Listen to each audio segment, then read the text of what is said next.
हर छात्र के मन में सवाल है, हर कैंपस में एक नई कहानी है, और इन्हीं जवाबों की तलाश में रास्ते एजुकेशनल मीडिया आज पहुंचा है सिम्स बिलासपुर।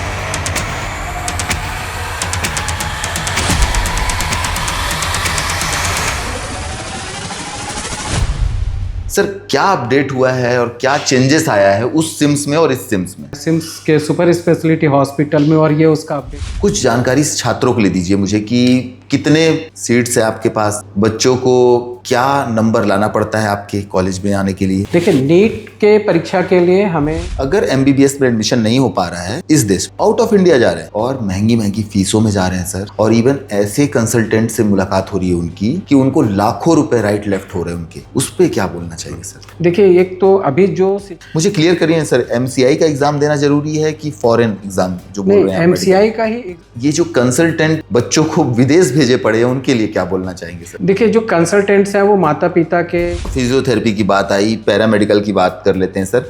ये जो पैरामेडिकल कॉलेज प्रदेश में इतने कम है, और ऊपर से कम है तो ठीक है, जितने भी एमपी के यूनिवर्सिटी हैं वो डायरेक्ट यहाँ पे छत्तीसगढ़ में पैरामेडिकल को इंस्टीट्यूट चला के, ये क्या है सर? ये चल क्या रहा है एजुकेशन? एक्चुअली बच्चों को ग्रेजुएट क्यों नहीं करती सरकार? शिक्षा मंत्रालय क्यों नहीं करता? टंकराम वर्मा जी से भी मेरा निवेदन है, उच्च शिक्षा मंत्री हैं, क्यों नहीं करते सर? इस मामले में हमने एक नया कार्य प्रणाली अभी आया नहीं है। अभी एमबीबीएस की सीट कितनी है सर आप? बिलासपुर के सिम्स में एमबीबीएस की 180 सीट। डिवाइड करिए कि कितना रिजर्व है, कितना नॉन रिजर्व। जो गवर्नमेंट के नोमेनक्लेचर है रिजर्वेशन की, सीटें क्यों नहीं बढ़ा दी जाती सर? सीटें बढ़ा करके हमने 180 किया है।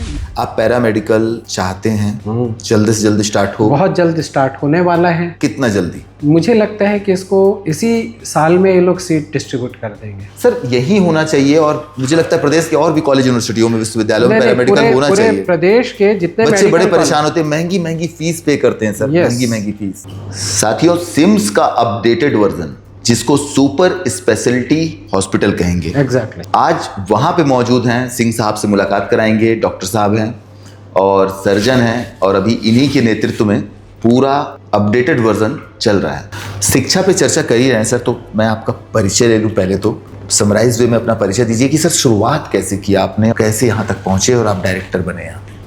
मैं इसी शहर में पैदा हुआ, जुना बिलासपुर, जो कि पुराना बिलासपुर कहलाता है। मेरे फादर एक फॉरेस्ट डिपार्टमेंट में ड्रॉप्समैन थे, माँ हाउसवाइफ थी, हम लोग 7 भाई थे। और मैं जिस बस्ती में रहता था वहाँ पे ऐसे पढ़ाई लिखाई का बहुत ज़्यादा माहौल होता नहीं था। कभी कभार हम लोग शाखा लगता था तो चले जाते थे, पर वहाँ देखा कि मैंने अनुभव किया, मेरे पिताजी ने भी बोला कि बेटा तू दिन रात खेला मत कर, पढ़ना ज़रूरी है। तो मैं और मेरे 7 भाई मिल के हम लोग अपनी पढ़ाई पूरी किए। मेरे 3 भाई इंजीनियर हैं, मैं खुद डॉक्टर हूँ, मेरे 2 भाई हेल्थ में ही हैं, किसी ने MBA किया है, एक भाई हमारा खेती बाड़ी देखता है। संकट से पढ़ाई हुआ कि नहीं हुआ पता नहीं, लेकिन मेरे माता पिता ने मुझे कभी कोई ऐसी कमी नहीं होने दी। वो भात और चटनी भी मुझे अच्छा ही लगा। अच्छा, ठीक है। खपरे का घर था, उस पर ही रह करके हम लोग पढ़े लिखे। और मेरी प्रारंभिक जो शिक्षा है एक शासकीय स्कूल में हुई। मेरा अधिक समय जो है फॉरेस्ट में गुजरा। छात्रों देख रहे हैं ना, सर ने क्या कहा, शासकीय स्कूल से उन्होंने पढ़ाई की है। सर, इसको फिर से एक बार रिपीट करिए। तो मेरा जो एजुकेशन है वो शासकीय स्कूल में ही हुआ, और मैं शासकीय स्कूलों से ही पढ़ लिख करके आगे बढ़ा। नागोराव शेष स्कूल प्राइमरी प्राथमिक शाला, फिर गवर्नमेंट स्कूल। और जब मैं सिलेक्शन हुआ तो उससे पहले हम लोग को कॉलेज करना जरूरी होता था, तो मैं गवर्नमेंट साइंस कॉलेज से फर्स्ट ईयर किया। उसके बाद फिर मैं मेडिकल कॉलेज भोपाल जो शासकीय है, नीट क्रैक किया। हाँ, नीट उस समय तो प्री पीएमटी होता था, पीएमटी के थ्रू वहाँ गया और मैंने पढ़ लिख करके वहाँ से आगे बढ़ा।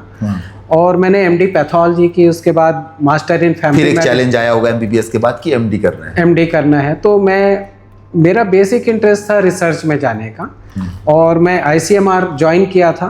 ICMR बाद में मैंने छोड़ दिया। फिर उसके बाद मैं अपोलो गया। अपोलो में भी 2.5 साल नौकरी किया। फिर पेरेंट्स बोले कि नहीं, वापस आ जाओ घर में, अब पापा रिटायर होने वाले थे। वापस आ गया। फिर इसी बीच मेरा UPSC में हो गया, मैं रेलवेज की सर्विस ज्वाइन किया। रेलवे की सर्विस ज्वाइन करते करते मेरे एक टीचर यहाँ मिले, बोले कि हम यहाँ पे एक मेडिकल कॉलेज बनाना चाहते हो, तुम्हारा नाम प्रपोज हुआ है भोपाल से कि हमारा एक स्टूडेंट है डॉक्टर भानु प्रताप दुबे वहाँ थे, वो बोले हमारा एक स्टूडेंट यहाँ है, उसको ले लो, तुम्हारा मेडिकल कॉलेज खड़ा कर देगा। और तब मुझे 99 और 2000 में यहाँ पे मैं मेडिकल कॉलेज इस्टेब्लिश करने के लिए मुझे पुनः गवर्नमेंट सर्विस ज्वाइन कराई गई, जबकि मैं छोड़ चुका था स्टेट की सर्विस और मैं यूपीएससी में इतनी था। बड़ी बात है सर। और तब से लेकर अभी तक मैं यहाँ पे हूँ। मेरे 2 बार ट्रांसफ़र हुए, वो ट्रांसफ़र मेरे नए कॉलेजेस को बनाने को लेकर के हुए। जब जगदलपुर को इस्टेब्लिश करना था तो मुझे जगदलपुर ले जाया गया। जगदलपुर का इस्टेब्लिश करने के बाद जब जगदलपुर को रीसेटल करना था, दूसरे जगह शिफ्ट करना था, तो फिर मुझे ट्रांसफ़र करके ले जाया गया। क्या बात। और अब जब मैं यहाँ पे वापस आ गया था तो इस सुपर स्पेशलिटी को इस्टेब्लिश करने के लिए मुझे यहाँ पे बोला गया कि आप इसको देख लीजिए, इसको बनाइए। तो मेरा उपयोग कहिए या दुरुपयोग कहिए या सदुपयोग कहिए। हाँ, सदुपयोग ही बोलेंगे। सर एक बात बताइए, जो इतना सारा कंफ्यूजन क्लियर कर ही रहे हैं छात्रों के लिए, एम्स और सिम्स में क्या डिफरेंस है सर?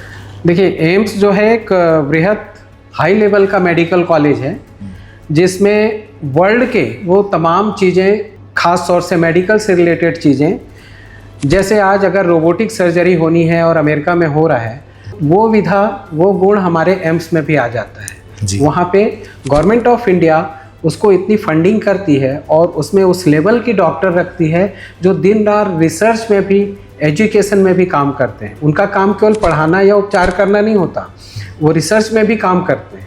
और सिम्स जो है स्टेट का मेडिकल कॉलेज है और यहाँ पे हम मरीजों का केयर तो करते हैं, हम भी रिसर्च करते हैं, पर हमारे पास कहीं ना कहीं उतने संसाधन नहीं हो पाते हो जाती कि हम बहुत हाई लेवल पे जाके रिसर्च करें, पढ़ाएं, क्योंकि हमारे पास गवर्नमेंट के जो हॉस्पिटल्स होते हैं उसमें इतनी भीड़ होती है कि हमारे डॉक्टरों को तो सांस लेने के भी समय नहीं मिल पाता। ओपीडी में जब बैठे होते हैं वो कब रिसर्च करेंगे। दूसरी बात, नंबर्स उतने नहीं बढ़ा सकते डॉक्टर्स का, क्योंकि बैठने की भी तो जगह होनी चाहिए। राइट।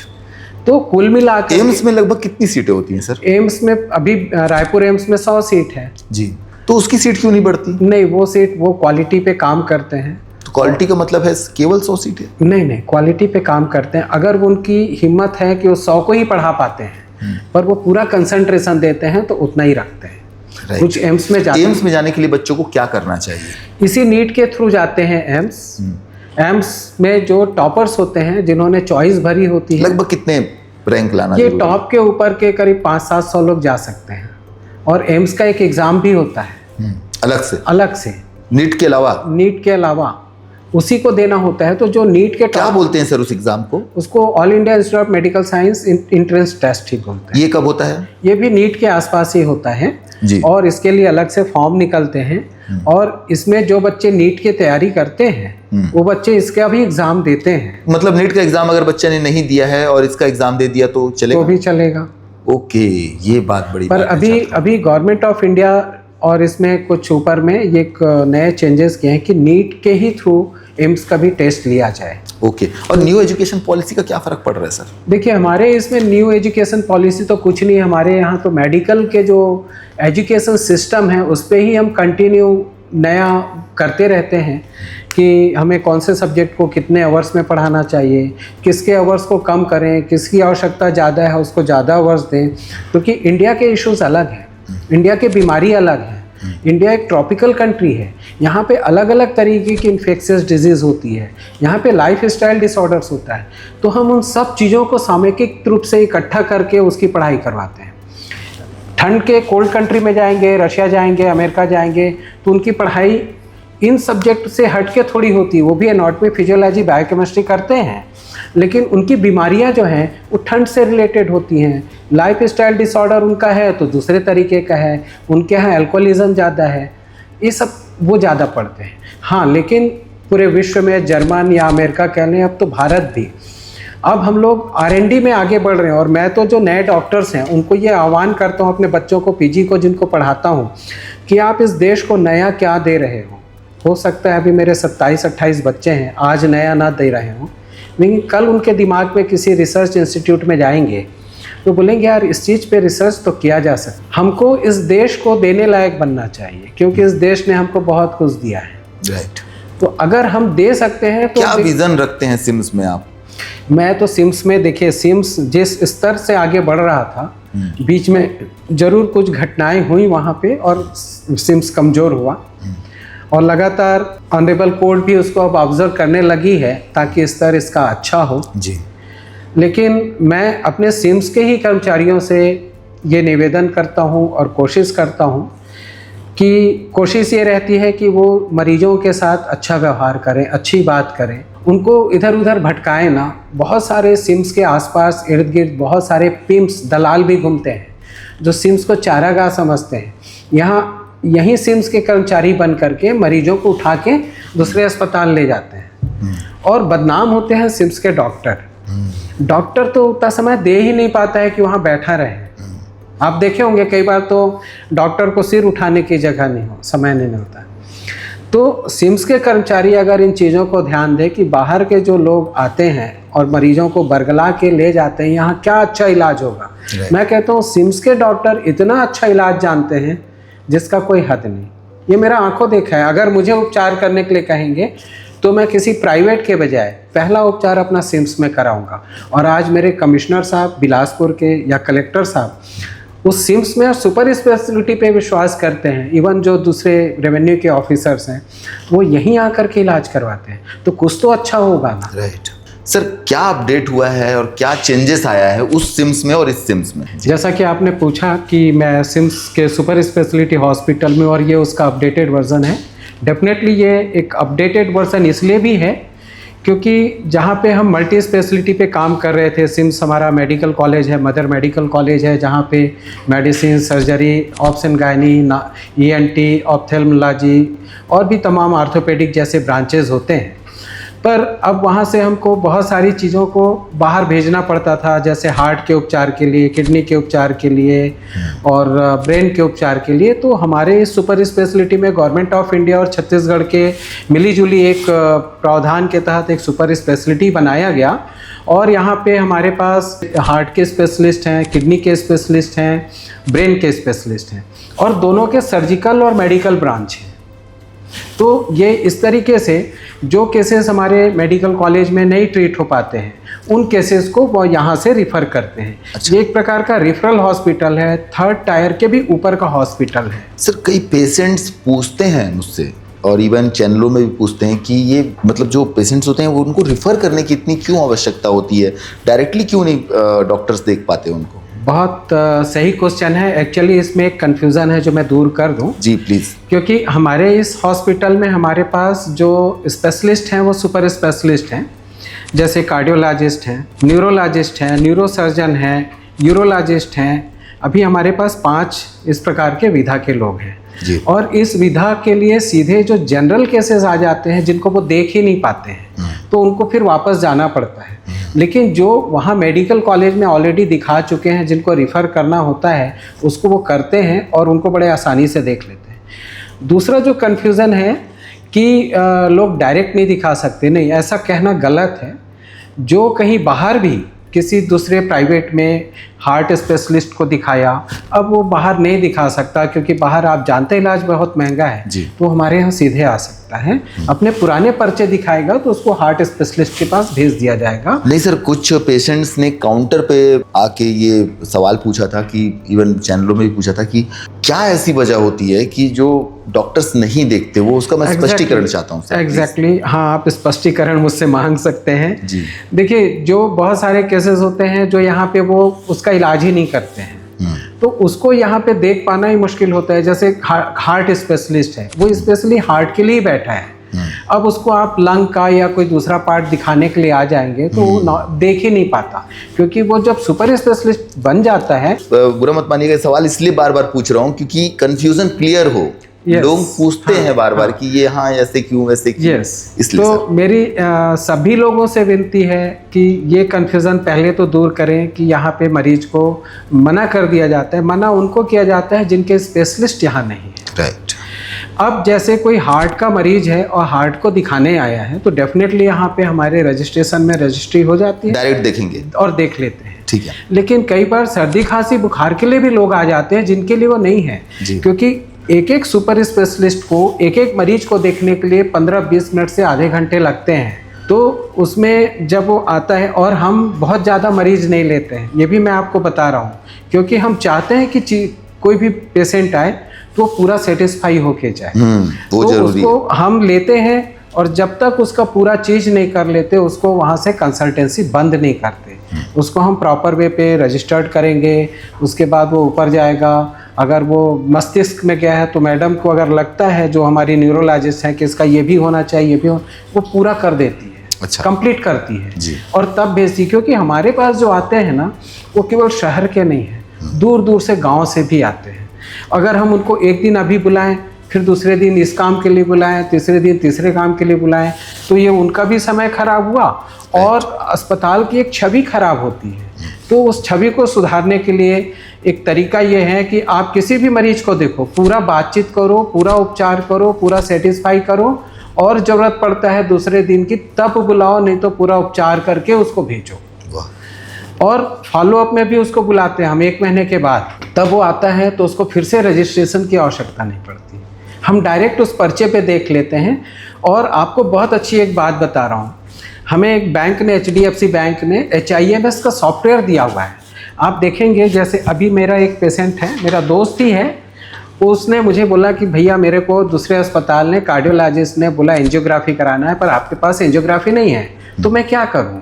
तो मैं बोला कोई बात नहीं, आप मेरे यहाँ रजिस्टर्ड हो जाइए, आप अपना आधार कार्ड और पर्चा भेजिए, मैं आपको रजिस्टर्ड करके आपको रेफरल बनवा के दे दूंगा। अच्छा। तो ये सब हम ऑनलाइन कर रहे हैं, मतलब हमको मरीज को बुलाना नहीं है, अब हम मरीज को घर पहुंच सेवा भी दे सकते क्या हैं। बात है, डिजिटल वर्ल्ड चल रहा है सर, तो ये AI भी आ रहा है। Yes. अब AI का भी बड़ा इफेक्ट पड़ने वाला है, मुझे लगता है सर। Yes. क्या इफेक्ट पड़ेगा सर इसका देखिए, मेडिकल साइंस पे? मेडिकल साइंस में तो बहुत ज़्यादा इसका उपयोग होने वाला है, और हम सबको, भारत सरकार भी कह रही है कि डॉक्टर को स्पेशली AI को समझना होगा, पढ़ना होगा, सीखना होगा। जो नए डॉक्टर अभी बाजार में आ रहे हैं वो तो जल्दी सीख जाएंगे। अब हम जैसे लोग जो 30-30 साल गुजार चुके हैं इस परंपरा के साथ, तो सीखना थोड़ा कठिन है, लेकिन सीख जाएंगे। अब जो AI का उपयोग है, अभी हाल में मैं एक ऐसे लैब की स्थापना किया हूँ NTPC के सहयोग से, जिसमें पहले मैं माइक्रोस्कोप से स्लाइड देखता था और सेल को बताता था, एक कैंसर का सेल है, या ये इन्फ्लेमेटरी सेल है, या इन्फेक्शन की वजह से हुआ है। अब वो मशीन जो है मेरे आँखों के काम को और मेरे दिमाग के काम को खुद कर देता है और मुझसे बेहतर करता है। ये रिस्की तो नहीं होगा सर? ये बिल्कुल रिस्की नहीं है। हाँ। ये जरूर है कि उसने हमारा काम हल्का किया, लेकिन कहीं ना कहीं हम भी कमज़ोर हो जाते हैं उसकी वजह से। लेकिन अगर हम अपने नॉलेज को अपडेट रखें तो AI भी तो हमारे ही कहने पे चलता है। राइट। कोई नया चीज़ तो करता नहीं है। जब तक मैं उसको ये कमांड नहीं दूंगा कि इसमें सेल का स्क्रीनिंग करो, तब तक वो करेगा कैसे? Great. और जब वो कर लेता है तो मैं उसको काउंटर चेक करता हूँ कि सचमुच में इसमें मैलिग्नेंसी है कि नहीं, कैंसर है कि नहीं। सर इस तरह के चेंजेस को किस तरीके से देखते हैं सर आप? देखिए, पूरा विज्ञान जो है वो बदलाव का है जी। पहले हम पृथ्वी को गोल कहते थे, बाद में जब टेक्निकल चेंजेस का मतलब आप समझ रहे हैं, साइंस पे एक बड़ा इफेक्ट पड़ रहा है। बहुत ज़्यादा इफेक्ट पड़ेगा। और इसका उपयोग अभी जिस तरीके से डायग्नोसिस में हो रहा है, ट्रीटमेंट में हो रहा है, शायद ये पता नहीं कहाँ तक जाएगा, लेकिन चीज़ें फास्ट हो गई हैं।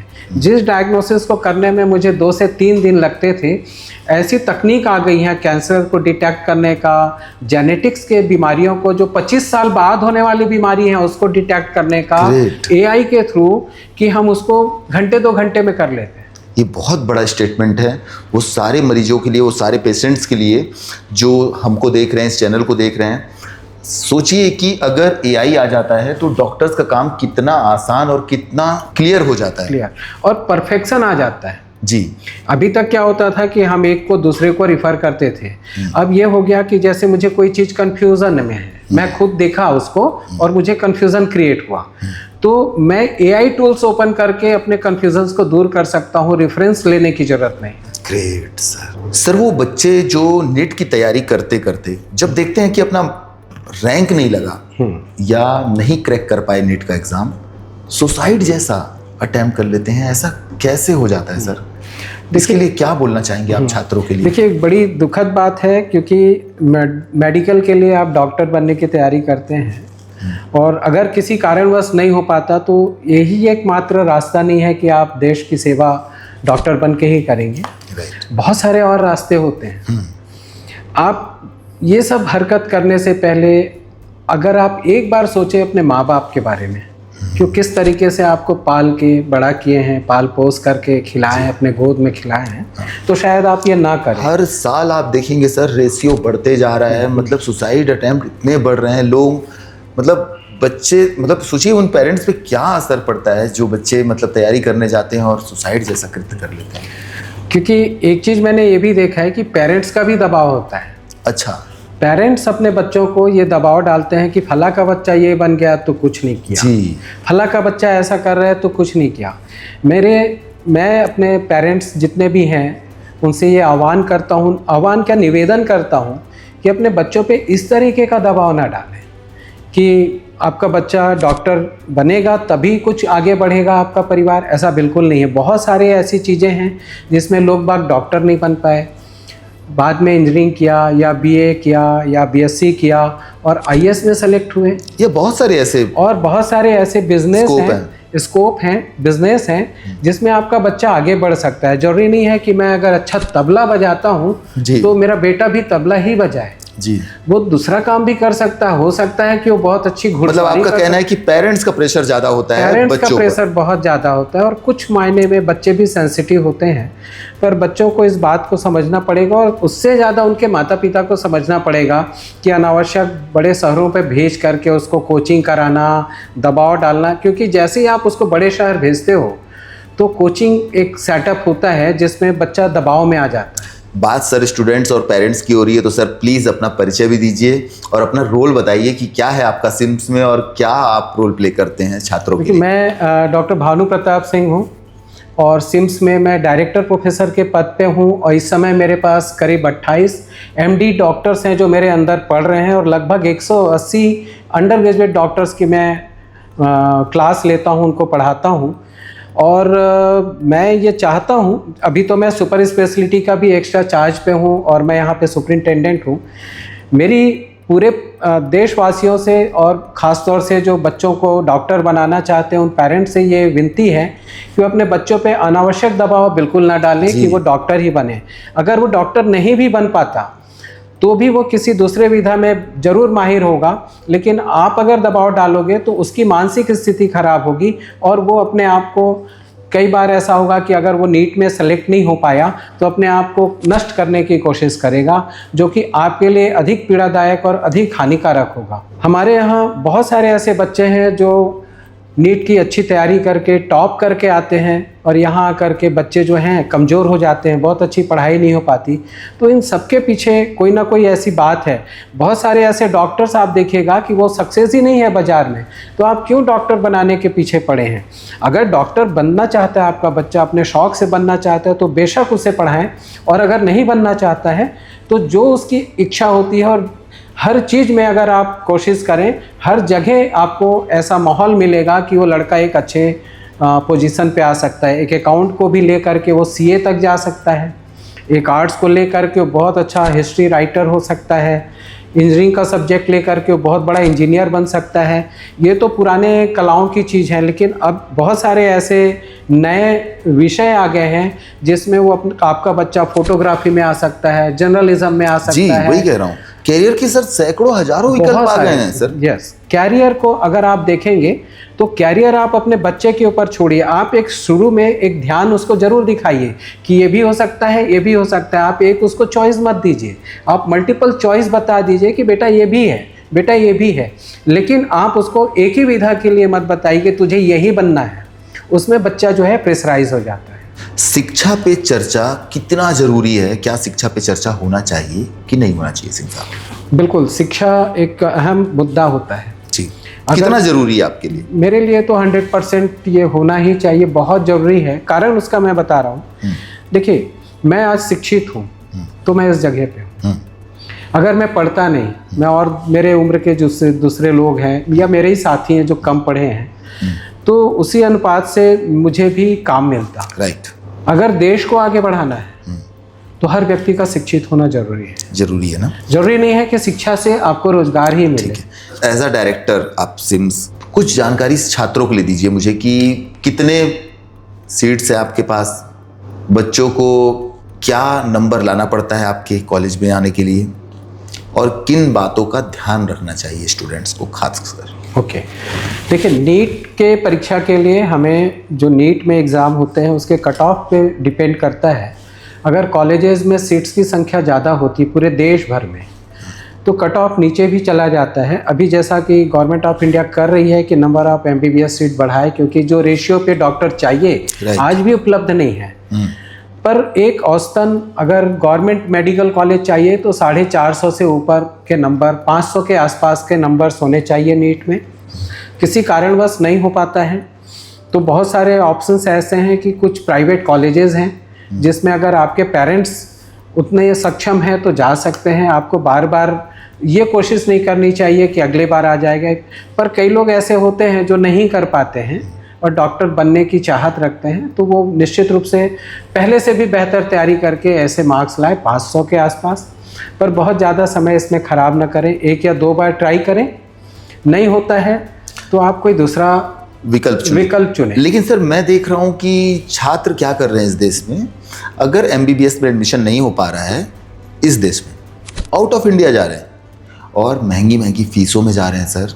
और इवन ऐसे कंसल्टेंट से मुलाकात हो रही है उनकी कि उनको लाखों रुपए राइट लेफ्ट हो रहे हैं उनके पेरेंट्स के। उस पर क्या बोलना चाहिए सर?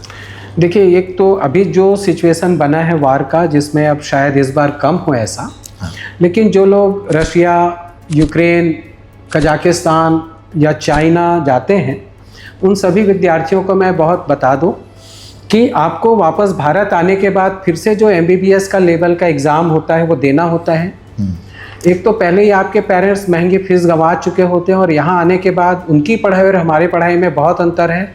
हमारी पढ़ाई में हम क्वालिटी वाइज भारत में हम बहुत अच्छे हैं और इसलिए जब बाहर से आप कुछ ऐसा ग्रेजुएशन करके आते हैं और यहाँ पे एग्ज़ाम देते हैं तो आप उसमें सफल नहीं हो पाते हैं। अभी जो सफलता का रेट है जो NMC के थ्रू जो एग्ज़ाम MCI का होता है शायद, हाँ, फॉरेन मेडिकल ग्रेजुएट एग्जामिनेशन बोलते हैं, फॉरेन मेडिकल ग्रेजुएट एग्ज़ाम के जो सक्सेस रेट हैं मुश्किल से 18 से 20% है। ठीक है, तो आप कई सालों तो क्या वो बच्चे वो एग्ज़ाम नहीं देंगे तो यहाँ पे मान्यता उनको नहीं मिलेगी? अगर वो बच्चे वहाँ पे एग्ज़ाम क्लियर नहीं कर पाते तो भारत में प्रैक्टिस करने के लिए मान्य नहीं होते। राइट, मुझे क्लियर करिए सर, MCI का एग्ज़ाम देना जरूरी है कि फॉरेन एग्ज़ाम जो बोल रहे हैं? MCI का ही एग्ज़ाम है, जो फॉरेन से बच्चे ग्रेजुएट करके आते हैं उसको MCI का एग्ज़ाम बोलते हैं। उसको MCI का एग्ज़ाम नहीं बोलते, उसको फॉरेन मेडिकल ग्रेजुएट एग्ज़ाम बोलते हैं। ठीक है ना? ठीक है जी। और वो 2 बोर्ड के कोलैबोरेशन में होता है। MCI तो गवर्निंग बॉडी है और दूसरा एक MA NMS करके बोर्ड है जिसको DNB diplomat of national board भी बोलते हैं, वो इसका एग्जाम कंडक्ट करते हैं। और जो बच्चे यहाँ से MBBS करते हैं उनको वो एग्जाम देने की वो एग्जाम की जरूरत नहीं है। कुछ लोग ऐसा फैला रहे थे ना सर कि यहाँ पे जो अब कहीं से भी MBBS करे उसको ये एग्जाम देना पड़ेगा, ऐसा कई सारे कंसल्टेंट बताते हैं बच्चों को। नहीं, ये गलत जानकारी दी जा रही है। जो बच्चे फॉरेन से ग्रेजुएशन करके आएंगे मेडिकल ग्रेजुएशन, उनको भारत में यदि प्रैक्टिस करनी है तो उनको यहाँ का मानक जो एग्ज़ाम है फॉरेन मेडिकल ग्रेजुएट एग्ज़ाम वो करना पड़ेगा। और अगर उसमें उनकी सफलता होती है तो फिर यहाँ पे NMC जो MCI बोलते हैं वो रजिस्टर्ड करती है उनको। और अगर नहीं कर पाते तो नहीं करना है। लेकिन जो बच्चे भारत से पास हुए हैं उनको उस एग्ज़ाम की आवश्यकता नहीं। ये क्लैरिफिकेशन चाहिए था रास्ते एजुकेशनल मीडिया में। और सर ये जो कंसल्टेंट बच्चों को विदेश भेजे पड़े हैं उनके लिए क्या बोलना चाहेंगे सर? देखिए, जो कंसल्टेंट्स हैं वो माता पिता के भावनाओं के साथ खेलते हैं, बच्चों के भावनाओं के साथ। उनको ये बात पता होता है कि बच्चों को पढ़ के वापस यहाँ एग्ज़ाम देना है, पर वहाँ पे भेज करके वो जिन बच्चों का नीट में नहीं हो पाता है 2-3 बार और वो जिद पकड़े रहते हैं, बच्चे भी या माता पिता भी, तो दोनों के लिए ऑप्शन है कि वो फिर उस ऐसे एजेंट्स के चक्कर में पड़ जाते हैं सर। लाखों रुपए और इसमें ऐसे कहने के लिए वो कहते हैं कि वहाँ पे कम में पढ़ाई हो जाती है, पर एक्चुअली आप कैलकुलेट करो तो भारत से भी महंगा पड़ता है। भारत में अगर किसी बच्चे की पढ़ाई में प्राइवेट कॉलेजेस में 50 से 75 लाख पड़ रहा है तो वो भी आपको 50 से 75 लाख ही पड़ता है। आप उसको कैलकुलेट करके देखेंगे, बहुत सारे एक्सपेंसेस जिसको हम कैलकुलेट नहीं करते, आने जाने का, रहने का, खाने का और उसकी फ़ीस का, फिर उसके बहुत नए शौक शुरू हो जाते हैं। और कई बच्चे तो ऐसे भी लौट के आते हैं कि वो अपनी लाइफ स्पॉइल कर चुके हैं। राइट। तो इन चीज़ों से बचिए।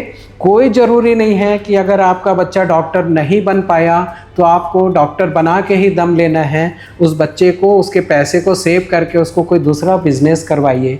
मेडिकल में बहुत सारे ऑप्शन हैं, फिजियोथेरेपी है, मेल नर्सिंग है, फीमेल नर्सिंग है। अच्छा, फिजियोथेरेपी की बात आई, पैरामेडिकल की बात कर लेते हैं सर।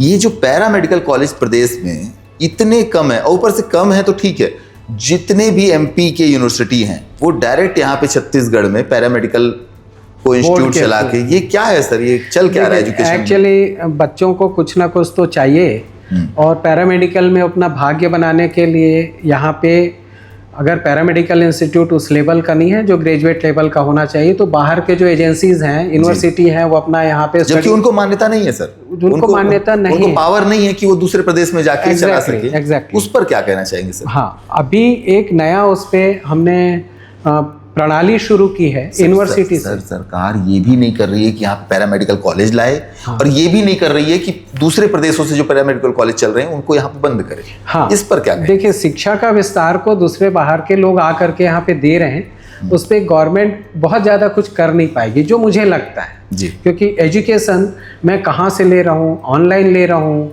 ऑफलाइन ले रहा हूँ, किसी को कुछ पता ही नहीं चलता है जब तक उसकी शिकायत ना हो। दूसरी चीज़, यहाँ पे पैरामेडिकल कोर्सेज पहले शुरू हुए थे 1 ईयर के, बहुत दिनों तक उसको गवर्नमेंट चलाई, लेकिन उससे क्वालिटी नहीं मिला। वो बच्चे निकलते हैं और किसी काम के नहीं होते हैं क्योंकि उसमें क्वालिटी कंट्रोल नहीं था। लेकिन नौकरियां तो मिलती है ना सर? नौकरियां मिलती हैं, पर जिस लेवल की मिलनी चाहिए वो भी नहीं मिलती है। वो पैरामेडिकल का 1 ईयर सर्टिफिकेट कोर्स है, that is not valid for graduate level. क्यों नहीं करती सरकार? शिक्षा मंत्रालय क्यों नहीं करता? टंकराम वर्मा जी से भी मेरा निवेदन है, उच्च शिक्षा मंत्री हैं, क्यों नहीं करते सर? इस मामले में अभी हमारे पैरामेडिकल पे ऐसा क्यों नहीं? इस मामले में हमने एक नया कार्य प्रणाली शुरू किया है। यूनिवर्सिटी को एक प्रस्ताव भेजा था और यूनिवर्सिटी ने उसको अप्रूव कर लिया। कौन सी यूनिवर्सिटी से बिलोंग? मेडिकल यूनिवर्सिटी जी। अब मेडिकल यूनिवर्सिटी पैरामेडिकल कोर्सेज के इंस्टीट्यूट्स रेडी कर रही है। कुछ जो बड़े हॉस्पिटल है मेडिकल कॉलेज लेवल, वहाँ पे 10-20 सीट ऐसे दे करके उनको ग्रेजुएट और डिप्लोमा लेवल के जो एजुकेशन के लिए पूरी की पूरी कार्यवाही कर। आपके यहाँ पे भी पैरामेडिकल? हमारे यहाँ भी आएंगे। अभी आया नहीं है? अभी आया नहीं। अभी एमबीबीएस की सीट कितनी है सर आपकी? बिलासपुर के सिम्स में एमबीबीएस की 180 सीट है। 180 टोटल सीट है? 180 टोटल है। वो डिवाइड करिए कि कितना रिजर्व है, कितना नॉन रिजर्व? जो गवर्नमेंट के नोमेनक्लेचर है रिजर्वेशन के, उसके अनुसार तो 12% सी के हैं, हाँ 27% आपके ओबीसी के हैं, 33% आपके टी के हैं, बाकी ओपन है। क्या केंद्र के लिए भी कुछ कोटा रहता है? केंद्र के लिए हमारे जो टोटल सीट है उसका 15% होता है। फिक्स रहता है? फिक्स रहता है। स्टूडेंट्स देख लीजिए, केंद्र के लिए 15% सीटें फिक्स रहती है। 180 सीटें हैं मौजूदा दौर पे। सीटें क्यों नहीं बढ़ा दी जाती सर? सीटें बढ़ा करके हमने 180 किया है। ये हमारा मेडिकल कॉलेज 100 सीट के लिए था। हमने देखा कि इस प्रदेश में आवश्यकता ज़्यादा है। हमने एनएमसी को पत्र लिखा, हमारे डीन साहब ने लिखा, इससे पहले जो मोहंती साहब थे उस समय 50 सीट बढ़वाया। फिर डॉक्टर रमनेश मूर्ति आए, जब मैं एमएस था वहाँ, तब हमने 30 सीट बढ़ाई। तो ऐसे करके, क्योंकि हमारे पास सीट बढ़ाने के लिए हम संसाधन दिखाने पड़ते हैं, स्टूडेंट के बैठने की जगह होगी तब तो बढ़ा पाएंगे। आप पैरामेडिकल चाहते हैं जल्द से जल्द स्टार्ट हो? बहुत जल्द स्टार्ट होने वाला है। कितना जल्दी? मुझे लगता है कि इसको इसी साल में ये लोग सीट डिस्ट्रीब्यूट कर देंगे। सर यही होना चाहिए, और मुझे लगता है प्रदेश के और भी कॉलेज यूनिवर्सिटियों में, विश्वविद्यालयों में पैरामेडिकल होना चाहिए। प्रदेश के जितने बच्चे बड़े परेशान होते हैं, महंगी फीस पे करते हैं सर, महंगी फीस। प्रदेश के जितने मेडिकल कॉलेजेस हैं और जितने डेंटल कॉलेज हैं और जितने सुपर स्पेशलिटी हैं, उन सब जगहों पे यूनिवर्सिटी के द्वारा और राज्य सरकार के द्वारा पैरामेडिकल के सीट्स दी जा रही हैं। मतलब आने वाले साल में ये कितने समय? आने वाले साल में मतलब हो जाएगा, 2026-27, मतलब 27 से आप सारे छात्रों के लिए अच्छी खुशखबरी है सर, बता रहे हैं कि 1 साल के अंदर में ही प्रदेश में सारे पैरामेडिकल कॉलेज स्टार्ट होने वाले हैं। हाँ, एक अच्छी बात हमारे साथ ये हुई कि अभी जो वाइस चांसलर है डॉक्टर पीके पात्रा जी, वो हमारे पैरामेडिकल से रिलेटेड हैं। वो एमडी बायोकेमिस्ट्री हैं और उनकी जो विधा है टेक्नोलॉजी को बढ़ाना, तो ये भी एक संभव हो पाया क्योंकि हमने बहुत पहले उनको वर्बली प्रस्ताव दिया था। इसी मेडिकल कॉलेज में बैठे बैठे वो किसी काम से आए थे, मैं बोला सर पैरामेडिकल को भी शुरू करिए, बहुत ज़रूरत है। कहीं ना कहीं आपकी और मेरी बात मैच हो रही है। मैंने भी इस बात को देखा है कि पैरामेडिकल के लिए लोग भटकते हैं। सर ने इस बात को एक्सेप्ट करते हुए सबसे पहला काम वहाँ जा कर के पैरामेडिकल का ऑर्डिनेंस बनवाया। और चूंकि यहाँ पे एक्सपर्ट उतने थे नहीं, तो उसके लिए उन्होंने दूसरे जगह के ऑर्डिनेंस को मंगा के 4-5 जगहों का मंगा करके अध्ययन किया और दिन रात एक करके उसको ऑर्डिनेंस को रेडी कर लिया। दूसरा एक अच्छा काम किया, गवर्नमेंट को प्रस्ताव दे दिया इस प्रदेश में पैरामेडिकल काउंसिल को भी बना दिया जाए। तो उसका भी एडवर्टाइजमेंट आया था 15 रोज पहले कि पैरामेडिकल काउंसिल में एक चेयरमैन होगा, एक सेक्रेटरी होगा और ये पूरे पैरामेडिकल को गवर्न करेंगे। उनका जो एकेडमिक एग्ज़ाम है, भर्ती लेने से एग्ज़ाम लेने का काम विश्वविद्यालय करेंगे।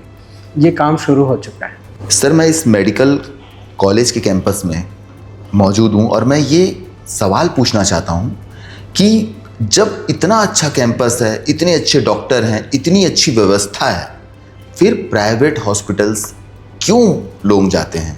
जब भी कभी इमरजेंसी होती है तो पेशेंट्स सबसे पहले प्राइवेट हॉस्पिटल क्यों प्रीफर करते हैं? गवर्नमेंट हॉस्पिटल, इवन एम्बुलेंस तक भी प्राइवेट हॉस्पिटल लेके जाती है, पहले गवर्नमेंट हॉस्पिटल नहीं लेके जाती है। ऐसे सरकारी हॉस्पिटल जो आप मुझे नज़ारा दिखा रहे हैं वो बड़ा अद्भुत है। सर, इस पे आपका स्टेटमेंट चाहता हूँ। देखिए, हमारा हॉस्पिटल जो सुपर स्पेशलिटी के नाम से है जी, निश्चित रूप से लोगों का विश्वास यहाँ पे बहुत बढ़ा है। जब हम 5 से 7 मरीज देखते थे और आज हमारे पास 120-150 मरीज होते हैं। जब हमारे पास सीटी स्कैन एमआरआई नहीं था तो बात अलग थी, डायग्नोस्टिक नहीं था तो बात अलग थी।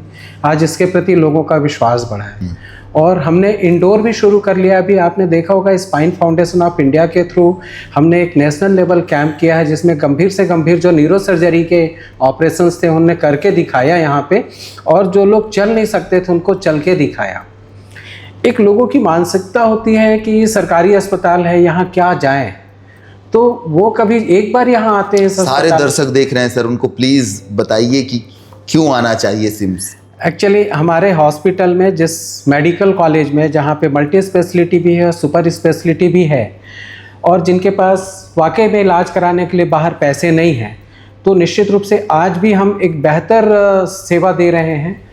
चाहे मैं मेडिकल कॉलेज के किसी भी विभाग की बात करूं, बहुत सारे मरीज होते हैं, सबको मेंटली सेटिस्फाई कर पाना मुश्किल होता है, लेकिन इलाज के नाम पे जो इलाज मेडिकल कॉलेज लेवल पे मिलता है या मेरे सुपर स्पेशलिटी पे मिल रहा है, प्राइवेट में वो इलाज नहीं मिलता, और मिलता भी है। ये दावा कर रहे हैं आप? ये दावा करता हूँ मैं, ये दावा सत्य भी, क्योंकि हम तो लगातार डॉक्टर्स भी बना रहे हैं और जिन डॉक्टर्स को हम बना रहे हैं वही डॉक्टर्स। मगर मुझे जवाब नहीं मिला सर अभी तक कि वो क्यों पेशेंट्स प्राइवेट हॉस्पिटल एग्जैक्टली। देखो, एक मानसिकता होती है लोगों की कि कई बार वो सरकारी पे विश्वास ही नहीं करते हैं और वो प्राइवेट चले जाते हैं। बहुत सारे समय पे ऐसा होता है। दूसरा, कई बार ऐसा होता है कि सरकारी में बहुत ज़्यादा भीड़ होती है। फिलहाल तो मेरे सुपर में अभी उतनी भीड़ नहीं है, लेकिन जो हमारा मेडिकल कॉलेज है वहाँ पे भीड़ बहुत होती है और लोगों को समय पे उपचार नहीं मिल पाता है, जिसके कारण भी वो मजबूरी से वो जाते हैं। लेकिन बहुत सारे जो बड़े लोग हैं या कई लोग ऐसे हैं जो सरकार के अस्पतालों पे विश्वास ही नहीं करते हैं और वो प्राइवेट को चूज़ करते हैं। अब रहा एम्बुलेंस की बात, एम्बुलेंस वाले को या तो पार्टी मोटिवेट करती है या एम्बुलेंस वाले खुद सेल्फ मोटिवेटेड होते हैं कि वहाँ जाएंगे तो कुछ हमको 2-4 चीज़ मिल जाएगा, आर्थिक लाभ के रूप में भी देखते हैं उसको, और वो बाहर लेके चले जाते हैं। पर आप विश्वास मानिए, चाहे वो सिम्स मेडिकल कॉलेज हो, चाहे ये सुपर स्पेशलिटी हॉस्पिटल हो, यहाँ जो एक बार मरीज आता है उसको हम बहुत इज्जत से, बहुत तरीके से, बहुत सहानुभूतिपूर्वक उसका हम इलाज करते हैं। आप देखिए मेरे सुपर स्पेशलिटी हॉस्पिटल में जहाँ पे लोग मरीज आता है और वैसे मरीज को वो लोग भर्ती करना पसंद करते हैं। वो भर्ती करना एक अलग क्राइटेरिया है उनके प्राइवेट का, हम इसको ओपीडी में ही रख के ठीक कर लेते हैं, वहाँ भर्ती करने की आवश्यकता नहीं पड़ती। तो जहाँ मरीज के जेब से हजारों जाने होते हैं वहाँ हम कुछ 100-200 रुपये में ही उसका इलाज कर लेते हैं। तो ये हमारा टेक्निक है। आज लोगों का विश्वास इतना बढ़ा है इस जगह को लेकर के कि मेरे पास 120 से 125 वो भी सिर्फ रेफरल या स्पेशलिटी के केस आ रहे हैं। तो कुछ तो कारण होगा। हमारे उपचार में। और मैं लोगों को ये विश्वास दिलाना चाहता हूँ कि यदि आपको हार्ट का या किडनी का या ब्रेन की कोई ऐसे समस्याएं हैं जिसके चिकित्सक मेरे पास उपलब्ध हैं, तो आप मेरे अस्पताल में आइए, इलाज कराइए। अगर आपके पास पैसा है तो कोई बात नहीं, लेकिन आपके पास इलाज कराने का पैसा नहीं है तो गवर्नमेंट के जो CGHS के दर हैं उससे भी कम दर में हम इलाज करते हैं यहाँ पे। और कई बार तो हम भर्ती करते हैं उसमें पूर्ण रूप से आयुष्मान लागू करते हैं और निःशुल्क करते हैं पूरा। अभी तक लगभग मैंने 60 केस आयुष्मान के थ्रू यहाँ पे भर्ती करके उपचार किया, उनका ऑपरेशन किया और किसी से एक नए पैसे नहीं लिए। पार्ट 2 में लेके आएंगे हम आगे की डिटेल, आगे की सच्चाई, क्या है डिटेल सिम्स का और क्या सिम्स में नए बदलाव हो रहे हैं। तो बने रहिए रास्ते एजुकेशनल मीडिया के साथ, पार्ट 2 में मुलाकात करेंगे। इसी तरह शिक्षा जगत की सही और सटीक खबरों के लिए बने रहिए रास्ते एजुकेशनल मीडिया के साथ। धन्यवाद।